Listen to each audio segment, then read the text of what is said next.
ഇതൊന്ന് നോക്കിക്കേ. അത്യാഗ്രഹത്താൽ ബുദ്ധി നശിച്ച ഇവർ കാണുന്നില്ലെങ്കിലും എന്നിട്ട് അവിടെ നിർത്തിയിരിക്കുകയാണ്. ഇതൊരു മുഴുവനായ വാക്യമല്ല അല്ലേ? ഒരു ചിന്ത പാതി വഴിക്ക് നിർത്തിയ പോലെ. എന്തായിരിക്കും അവർ കാണാത്തത്? എന്തിനാ ഇതിങ്ങനെ പൂർത്തിയാക്കാതെ വെച്ചത്? ഒരു ആകാംക്ഷ തോന്നില്ലേ? ശരി, നമുക്കിതിൻ്റെ ഉള്ളിലേക്കൊന്ന് ഇറങ്ങിച്ചെല്ലാം. അപ്പോ ചോദ്യം ഇതാണ്: മനുഷ്യന്റെ സ്വഭാവത്തെക്കുറിച്ച് കാലങ്ങളായി നിലനിൽക്കുന്ന ഒരു സത്യം ഇങ്ങനെ ഒരു മുറിഞ്ഞ വാക്യത്തിൽ എങ്ങനെ ഒളിപ്പിച്ചു വെക്കാൻ പറ്റും? ഇതാണ് നമ്മളിന്ന് കണ്ടെത്താൻ പോകുന്നത്. ഈ ഒറ്റ വരിയിൽ ഒളിഞ്ഞിരിക്കുന്ന ഓരോ അർത്ഥങ്ങളും നമുക്ക് പതിയെ പുറത്തെടുക്കാം. നമ്മൾ കുരുക്ഷേത്ര യുദ്ധഭൂമിയിലാണെന്ന് ഓർക്കണേ. അർജുനൻ കൃഷ്ണനോട് ഇങ്ങനെ ഓരോ കാരണങ്ങൾ പറഞ്ഞ് തളർന്നിരിക്കുകയാണ്. എനിക്ക് യുദ്ധം ചെയ്യാൻ പറ്റില്ല, എനിക്കിതിന് കഴിയില്ല എന്നൊക്കെ. പക്ഷേ പെട്ടെന്ന് ഈ ഒരു ശ്ലോകം എത്തുമ്പോഴേക്കും അർജുനന്റെ ഫോക്കസ് മൊത്തത്തിൽ അങ്ങ് മാറാണ്. ഇതാണ് ആ മാറ്റം. ഇതുവരെ അർജുനൻ സംസാരിച്ചത് നമ്മളെക്കുറിച്ചായിരുന്നു. നമുക്കെന്ത് സംഭവിക്കും, നമ്മൾ എന്ത് ചെയ്യുമെന്നൊക്കെ. പക്ഷേ പെട്ടെന്ന് അദ്ദേഹം അവരെക്കുറിച്ച് സംസാരിക്കാൻ തുടങ്ങുന്നു. അതായത് കൗരവരെക്കുറിച്ച്. അവർക്കെന്താണ് പ്രശ്നം, അവരെന്താണ് കാണാത്തത് എന്ന്. സ്വന്തം സങ്കടത്തിൽ നിന്ന് മറ്റൊരാളുടെ മാനസികാവസ്ഥയിലേക്ക് ക്യാമറ തിരിക്കുന്ന പോലെ. ഇതൊരു ചെറിയ മാറ്റമല്ല, വലിയൊരു ഷിഫ്റ്റാണ്. ഓക്കെ, അപ്പോൾ അർജുനൻ കൗരവരെക്കുറിച്ച് ഒരു ഡയഗ്നോസിസ് നടത്തുകയാണ്. എന്താണ് അവരുടെ യഥാർത്ഥ പ്രശ്നമെന്ന്. അതിൻ്റെ എല്ലാം ഉത്തരം ഒരൊറ്റ സംസ്കൃത വാക്കിലുണ്ട്. നമുക്കതിലേക്ക് സൂം ചെയ്ത് നോക്കാം. ആ വാക്കിതാണ്: ലോഭോപഹത ചേതസഹ. കുറച്ച് കട്ടിയുള്ള വാക്കാണെന്ന് തോന്നാം, പക്ഷെ സിമ്പിളാണ്. അത്യാഗ്രഹം കൊണ്ട് മനസ്സ് കേടായവർ എന്നാണ് അതിൻ്റെ ഏകദേശാർത്ഥം. കണ്ടോ, ഇതൊരു വെറും ചീത്തവിളിയല്ല. അർജുനൻ ഇവിടെ ഒരു സൈക്കോളജിക്കൽ അനാലിസിസ് നടത്തുകയാണ്. കൗരവരുടെ മനസ്സിന് എന്താണ് പറ്റിയതെന്ന് കൃത്യമായി പറയുകയാണ്. ശരി, നമുക്ക് ഈ വാക്കിനെ ഒന്ന് മുറിച്ചു നോക്കാം.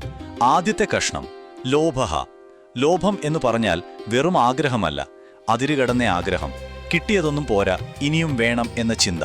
എല്ലാം വിഴുങ്ങാൻ നോക്കുന്ന ഒരവസ്ഥയില്ലേ, അതാണ് ലോഭം. അടുത്ത ഭാഗം ഉപഹത. ഇതിന്റെ അർത്ഥം ബാധിക്കപ്പെട്ട അല്ലെങ്കിൽ നശിപ്പിക്കപ്പെട്ട എന്നൊക്കെയാണ്. അപ്പോൾ അത്യാഗ്രഹം എന്നത് ഒരു സ്വഭാവത്തിലെ ചെറിയൊരു കുഴപ്പം മാത്രമല്ല, അതൊരു അസുഖം പോലെ നമ്മളെ പിടികൂടി നശിപ്പിക്കുന്ന ഒന്നാണെന്നാണ് അർജുനൻ പറയുന്നത്. ഒരു വൈറസ് ബാധ പോലെ. ഇനി അവസാനത്തേത് ചേതസ. അതിൻ്റെ അർത്ഥം മനസ്സ് അല്ലെങ്കിൽ ബോധമെന്നാണ്. അപ്പോൾ ഈ രോഗം എവിടെയാണ് ബാധിച്ചത്? നമ്മുടെ ചിന്തിക്കാനും തീരുമാനമെടുക്കാനുമുള്ള കഴിവിനെയാണ്, മനസ്സിനെ തന്നെ. അപ്പോൾ മൂന്നും കൂടി ചേർത്താൽ എന്തായി? ലോഭോപഹത ചേതസ, അത്യാഗ്രഹം എന്ന രോഗം ബാധിച്ച് ചിന്താശേഷി നഷ്ടപ്പെട്ടവർ. വളരെ കൃത്യമായ ഒരു രോഗനിർണയം അല്ലേ? അപ്പോൾ കാര്യങ്ങൾ കൂടുതൽ വ്യക്തമായില്ലേ?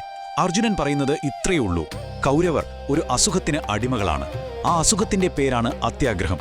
ഈ രോഗം കാരണം അവർക്ക് ശരിയേത് തെറ്റേത് എന്ന് തിരിച്ചറിയാൻ പറ്റുന്നില്ല. അവരുടെ കണ്ണ് ശരിക്കും മങ്ങിയിരിക്കുകയാണ്, ഒരു ധാർമ്മികമായ അന്ധത ബാധിച്ച പോലെ. ഓക്കെ, അവർ അന്ധരാണെന്ന് നമ്മൾക്ക് മനസ്സിലായി. പക്ഷേ കൃത്യമായിട്ട് എന്താണ് അവർക്ക് കാണാൻ കഴിയാത്തത്? അർജുനൻ അതിനും വ്യക്തമായ ഉത്തരം നൽകുന്നുണ്ട്. 2 കാര്യങ്ങളാണ് അവർക്ക് കാണാൻ പറ്റാത്തത്. ഒന്ന്, സ്വന്തം കുടുംബത്തെ നശിപ്പിക്കുന്നത് എത്ര വലിയ തെറ്റാണെന്ന്. 2, കൂടെ നിൽക്കുന്ന കൂട്ടുകാരെ ചതിക്കുന്നത് എത്ര വലിയ പാപമാണെന്ന്. ഒന്ന് ആലോചിച്ച് നോക്കിക്കേ. കുടുംബത്തോടും കൂട്ടുകാരോടുമുള്ള സ്നേഹവും കടപ്പാടുമൊക്കെ മനുഷ്യൻ്റെ ഏറ്റവും അടിസ്ഥാനപരമായ കാര്യങ്ങളാണ്.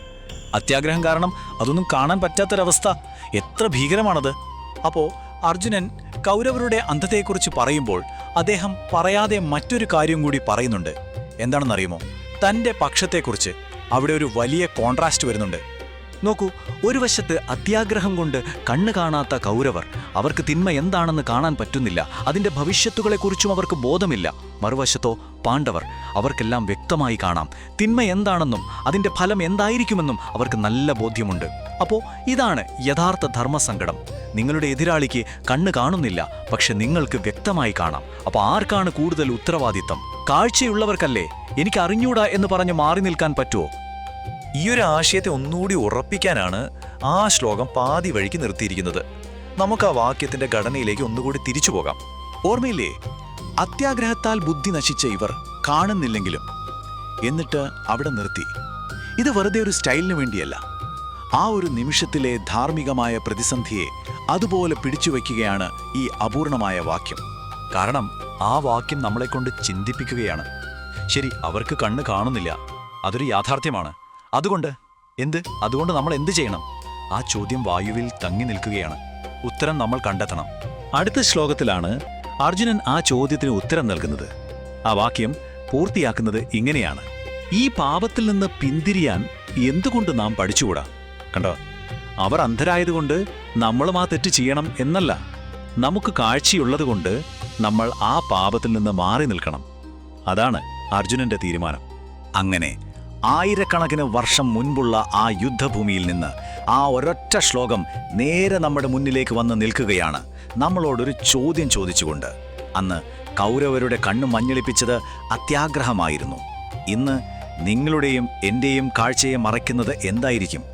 ഏതു വികാരമാണ് നമ്മളെ അന്ധരാക്കുന്നത്? ചിന്തിക്കേണ്ട ഒരു ചോദ്യം അല്ലേ?